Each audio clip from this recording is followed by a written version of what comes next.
Even though I've spent a decent amount of time playing in the mountains, there's nothing that comes close to the level of self-sufficiency and uncertainty that comes with backpacking in the gates of the Arctic. A friend, possibly questioning whether I knew what I was getting myself into, described it as black belt level backpacking. When we landed in Fairbanks, I peeked out of the window and could see that the clouds were heavy and pressing low into the tarmac. I refreshed the forecast I was looking at just hours ago. The valley we had our sights on had a steady rain from now until the end of the month. It even seemed like we'd get some snow in August. Regardless of the weather, I made sure to pack a good attitude. After all, we did plan a trip to Alaska. Going into the Arrigetch Valley with me were Leah, her father Bill, and her brother Aiden. I took some comfort in knowing that bear attacks for groups of 4 were almost unheard of. Our plan the following morning was to cover half of the Dalton Highway, heading north. A remote stretch of road used primarily by 18-wheelers hauling supplies to Dead Horse and Prudhoe Bay. We were heading to Coldfoot, a small town with a population of 10. We'd spend a night there before meeting up with Dirk, who was one of the 10 residents and our pilot. If we were lucky, he'd be dropping us off in the Arrigetch Valley the next day. The city of Fairbanks faded away within a minute as we followed a band of gravel running parallel to the famous pipeline, all tracing through a thick wilderness of stunted trees embedded in the permafrost. We lost service shortly after. For the next 2 weeks, the only tether we'd have to anyone still listening back home would be through our inReach devices. To our delight and surprise, the clouds seemed to be breaking apart the further north we drove. After a few hours of driving, we crossed the Yukon River, which felt like a milestone worth celebrating. The Yukon River camp would be where we'd fill up on gas for almost $6 a gallon. We made another stop by the Arctic Circle sign, where 2 moth-sized mosquitoes tried to enter my ear. Regretting not having a bug net. We were finally in Coldfoot, on the eastern edge of the enormous park. Our first stop was a visitor center. There weren't any permits necessary to enter America's least visited national park, but we were keen to hear about recent conditions and share our plans. We weren't sharing our itinerary in hopes of getting a rescue. Where we were going, we'd be told repeatedly that the best rescue would not be needing a rescue, and the second best rescue would be self-rescue. We crossed the only street in town and filled up several plates of food at the Coldfoot Camp Buffet, part of a larger truck stop staffed by a happy young crew. Fortunately, the food was amazing, which was lucky as we wouldn't be having a proper meal for a while. We crossed the street again and went looking for Dirk by the airstrip. Just as we pulled in, we could see his wife Danielle was flying out to pick up several clients who were overdue by a few days because of the weather. We spent that night a few miles further up the road in Wiseman, where we filled every exposed square foot of a cabin with gear before a final packing. Aiden counted his sheets of toilet paper, later wishing he brought more. Leah wrestled with the question of whether to use a hard-sided bear canister or an Ursack bear bag. And Bill went for a walk to enjoy the long hours of daylight. Dirk asked that we be at the airstrip at 9 a.m., so I was cautiously optimistic about tomorrow. I barely slept that night. It never truly got dark with the curtains drawn. 6 a.m., hoping that this fog lifts so that our pilot can get us into gates of the Arctic. Over breakfast, we got a message from Dirk to hurry on over to the airstrip as soon as we could. There was an opening in the sky and he wanted to take advantage of it. We hurried through paperwork while Dirk piled our packs into a cargo area of a 1953 orange de Havilland beaver that he called Pumpkin. Before long, we lifted off. I couldn't believe our luck. We just missed the streak of weather that had grounded flights for days. There were still clouds to negotiate, so Dirk cruised fairly low to the ground. Now that we were on our way, Dirk was more eager to talk and tell us about his incredible life. While Dirk spilled one story after another, I started to sense I made a mistake by drinking half a liter of water before boarding. I remember the flight would be an hour, so I began to count down. Well, let's just say I'll never look at a Ziploc bag the same way again. What? An embarrassingly short few minutes later, our plane smoothly touched down on a gravel bar that braided the Alatna River. Dirk mentioned there'd be 4 climbers waiting for him to pick them up. Sure enough, there were 4 guys curiously walking over to us. They'd been in the valley for 10 days, but had the bad luck of climbing just one day because of poor conditions. For them, it was a backpacking trip with over 80 pounds each, crammed with climbing gear that went unused. As we unloaded the flight, Bill cursed at how heavy his pack felt, and I reminded him he'd have to shave off 2 pounds of food each day. Before we could plunge ourselves into the brush, we had a handful of stream crossings. Dirk and his wife had laughed at Bill's question about how best to keep his feet dry. They both said it was impossible and we might as well get our feet wet immediately, even offering to hose our boots down. So our pilot dropped us off not too long ago. We're on our own. About to cross some streams, so I've got the Crocs on. Already started pretty eventfully. Had an emergency pee in a Ziploc bag on the plane. That's a first for me. Gave the pilot a good story. We carefully plodded our way through the dense gates of alders, keeping enough distance from each other to avoid the painful whip of a swinging branch. I caught one on the lip when I got a bit too close. While there aren't any official trails and gates of the Arctic, the Arrigetch Valley had a faint game trail that over the years had turned into a well-stomped-out social trail. From where we were dropped off by Dirk, it wasn't clear how to find it. We spent hours following faint lines in the dirt, most of them disappearing into thick brush or stream crossings. Dad, look at this bear print. Here you go. A bear print like 5 times the size of my hand. So that was encouraging. Once we found the trail, we moved at almost triple the speed of bushwhacking. That didn't mean it was easy going. Fortunately, each step brought us deeper into the valley, and more of the peaks revealed themselves as the clouds peeled away. Even though our options were fairly limited in the heavily sloped brush, we didn't feel a rush to make camp. This far north, we'd have daylight until almost 11 p.m. I didn't even bother bringing a headlamp with me. Stoke is high. What are you so excited about, Bill? I'm starting to feel alive again. So we're 2 miles in, and it is starting to get really beautiful.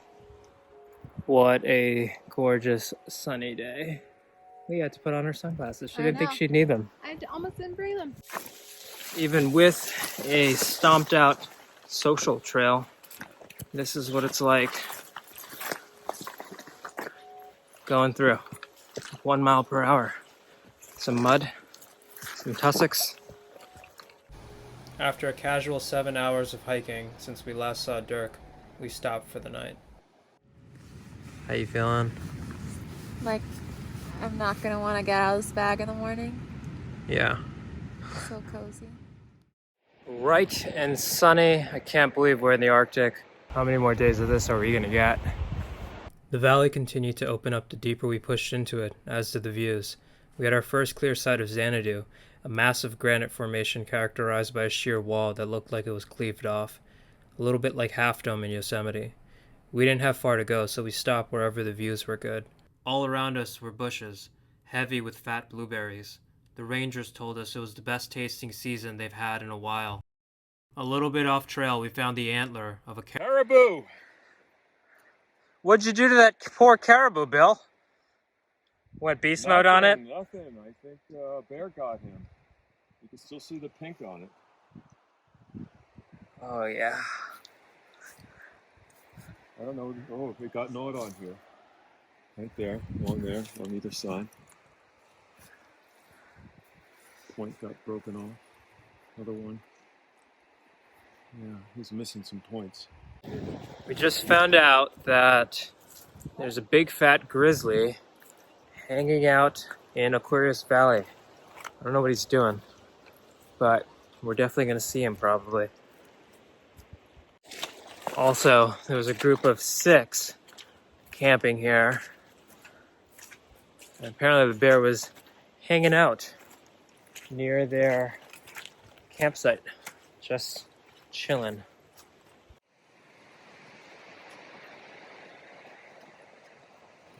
Resident bear. I don't like it. Why not? It's gonna eat me. I've lived a good life. This is how it ends with the grizzly in Alaska. It's not the worst way to go. We found a nice flat spot to call home for the next few days. This would be our base camp. We would be right below this formation called the Elephant's Tooth, shaped a bit like a wizard's hat. We made camp in this beautiful place, and no sign of a bear yet, but it's amazing. The sun's still out. Weather's been changed. The clouds have been changing constantly. Peaks revealing themselves, hiding themselves. This is unbelievable. A crisp morning in the Arctic Circle. No bear sighting yet, but everyone we've seen, the few people we've seen, has said that there's a bear right in that valley over there. He's just loitering around. And someone else said that the bear was shopping around their campsite. So it hasn't happened to us. We're keeping a super clean camp. We're hiking down to our kitchen. So we'll see how it goes. We're actually headed into that valley, Aquarius Valley. I swing a little my egg, Yeah, eggy waggies. but it's looking like it's gonna come out. All right. Oh my god! What? We were fairly quiet changing into our hiking gear after breakfast. Although we were committed to the Aquarius Valley, I'm certain I wasn't the only one feeling we might be walking into the path of a grizzly by going there. On the trail, each of us said variations of "Hey bear" more in a half hour than we did the 2 previous days combined. Within minutes of setting off, we encountered fresh bear scat right on the path. On the trail. Fresh. Oh, there are hairs in there. Maybe from the last hiker that he ate. Okay, folks. That is from this morning. Yeah. Happy birthday! Leah even started to sing "Happy Birthday" to mix it up. You. Happy birthday.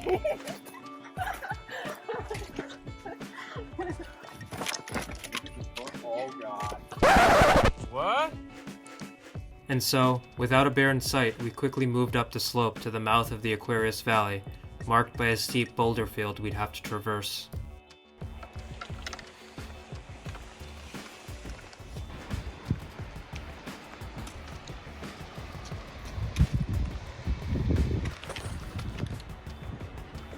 Pretty happy to be up here. No one around. All to ourselves.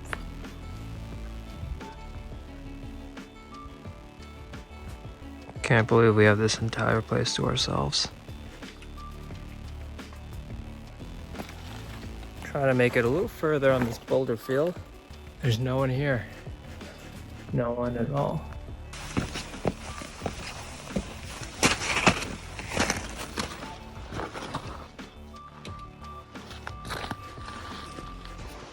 Lee is going further. There's something cool around every corner. There's some blue sky there. Amazing. Props to Leah for having us push a little further. I thought that was the end of the road, but this is insane. We made it. Beautiful, beautiful.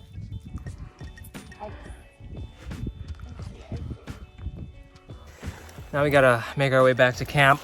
It'll be late. The sun stays up here forever. It was like midnight and you could still walk around, but we don't want to be back at midnight.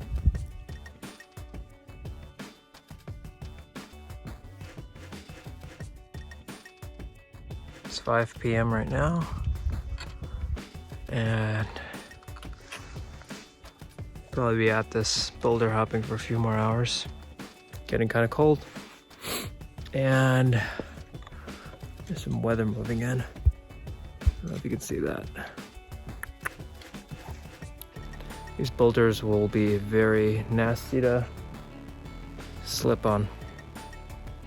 Full of lichen. Check out how crazy Alaska weather is. Full on rainstorm here. Sunny here.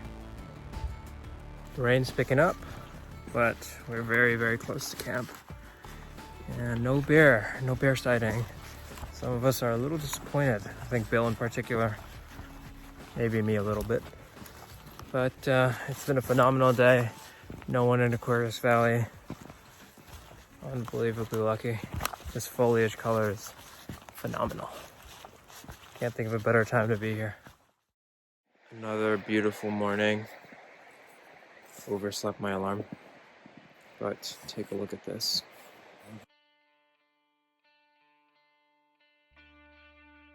That's Caliban. That's Ariel. Elephant's Tooth. The beautiful maidens. And the sleeping Breens. There she is. Good morning. We got our first sighting of the grizzly. Leah did. Right where we cook, basically. Bucket list, Bill? Bucket list. Look at that thing. Hopefully he wasn't gnawing on our bear bags. The bear decided to come towards us. Well, towards our camp at least. So we all lined up, bear sprays in hand. Tagging poles in here. We have no idea where the bear is now. No idea. Somewhere in that bush. So we just wait. Amazingly, the bear did not touch our bear bags. We have these odor-proof liners, and I guess they work. Now where to make breakfast? Or will we be breakfast? We've successfully survived breakfast. The bear's pretty far out.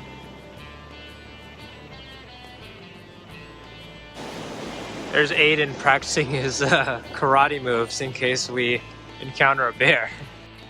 Trying to find a great place to poop this morning. And who knows where this bear is, so I've been banging on this pot.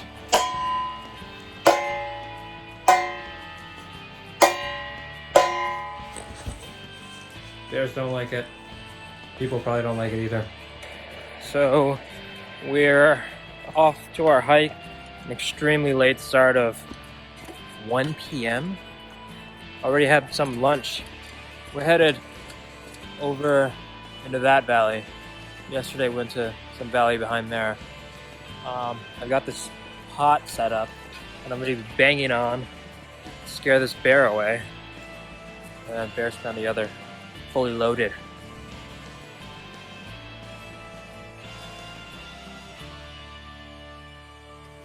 Very fresh bear scat. Oh my gosh. The Very, Grizz was very here. fresh. The Grizz, as we noticed. Oh man, look at all the blueberries. He just swallows them.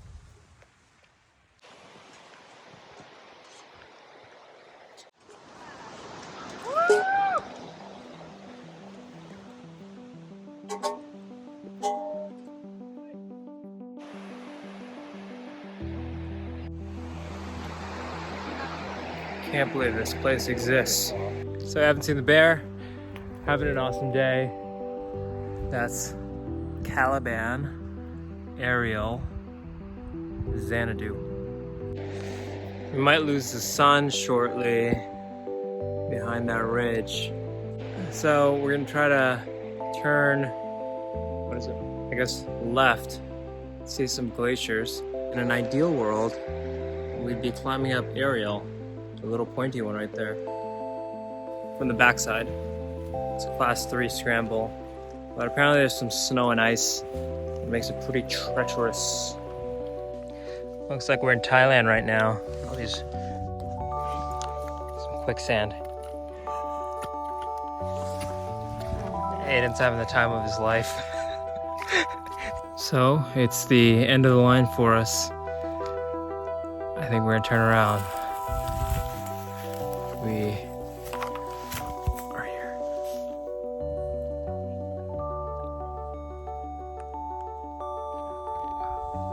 Xanadu? I don't know what that is. That's Wickman Tower, I think. Bill just said today and yesterday were the 2 best hikes of his life. Bill's hiked a lot. I believe him. There's no one else here. Could you? No one else. No one else. Is this what you had in mind when you wanted to go to Gates of the Arctic? Absolutely, but I could never have imagined this. This is something that I've never experienced anything like it. It's just awesome. So lucky to be here. So, heading out, and you kind of just want to hike looking backwards. It's just unbelievable.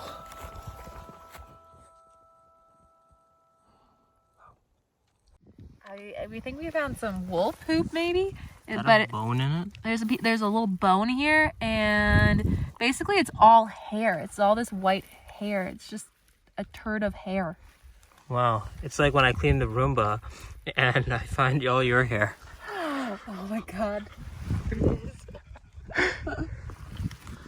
There's Bill.